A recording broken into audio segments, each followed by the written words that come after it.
Hello, നമുക്കിന്നൊരു variety പായസം ഉണ്ടാക്കാം. Cabbage വെച്ചിട്ടാണ് കേട്ടോ പായസം ഉണ്ടാക്കുന്നത്. അതിനു വേണ്ടി ഞാനിവിടെ ഒരു 3 കപ്പ് കാബേജ് ചെറുതാക്കി മുറിച്ചെടുത്തിട്ട് ഒന്ന് വെള്ളം കഴുകി വൃത്തിയാക്കിയതിന് ശേഷം വെള്ളം പോകാൻ വേണ്ടിയിട്ട് മാറ്റി വെച്ചിട്ടുണ്ട്. ഇനി ഒരു സോസ് പാൻ അടുപ്പിൽ വെച്ചിട്ട് 2 ടേബിൾ സ്പൂൺ മിൽമയുടെ ഗീയാണ് ഞാൻ ചേർത്ത് കൊടുത്തത്.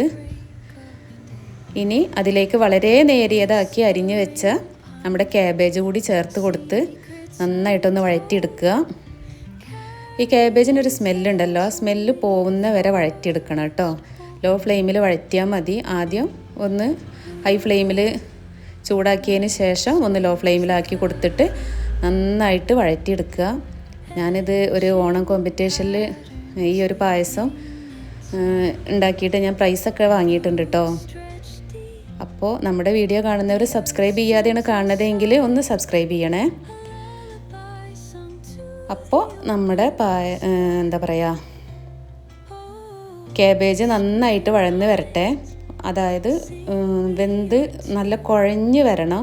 ആ ഒരു സ്മെല്ല് പോയിട്ട് നല്ലൊരു നെയ്യുടെ മണം മാത്രമായിട്ട് വരണം. ആ ഒരു സമയം വരെ വഴറ്റി കൊടുക്കണം. ഒരു 5-10 മിനിറ്റ് എന്തായാലും വഴറ്റി കൊടുക്കണം കേട്ടോ.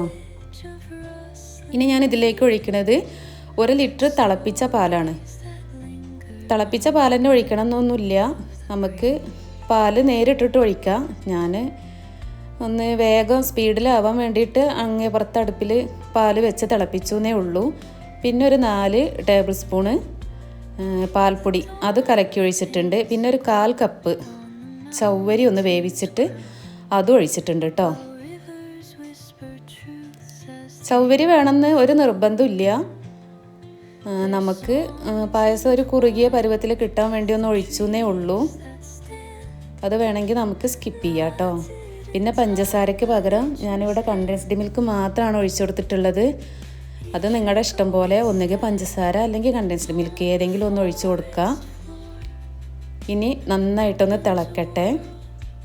ഒരു കുറുകിയ പരുവാവുന്ന വരെ, അതായത് നന്നായിട്ട് കുറുകണ്ട കേട്ടോ, തണുക്കുമ്പോൾ അത് ഒന്നും കൂടി കുറുകി വരും. ചെറുതായിട്ടൊന്ന് കുറുകിയ പാകമാവുന്നത് വരെ നമുക്ക് ഇളക്കി കൊടുക്കാം. അതിൻ്റെ കൂടെ തന്നെ നമ്മൾ ഇതിലിടാൻ വേണ്ടിയിട്ട് നമ്മൾ കാഷ്യൂനട്ടും റൈസിൻസൊക്കെ വറുത്ത് വെച്ചിട്ടുണ്ടായിരുന്നു. അതിൽ നിന്ന് ഒരു 5-10 എടുത്തിട്ട് ഞാനൊന്ന് പൊടിച്ചിട്ടുണ്ട്.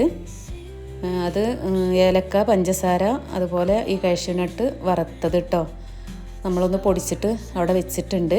അത് നമുക്ക് ലാസ്റ്റ് ഇതിലേക്കൊന്ന് ഇട്ട് കൊടുക്കാം.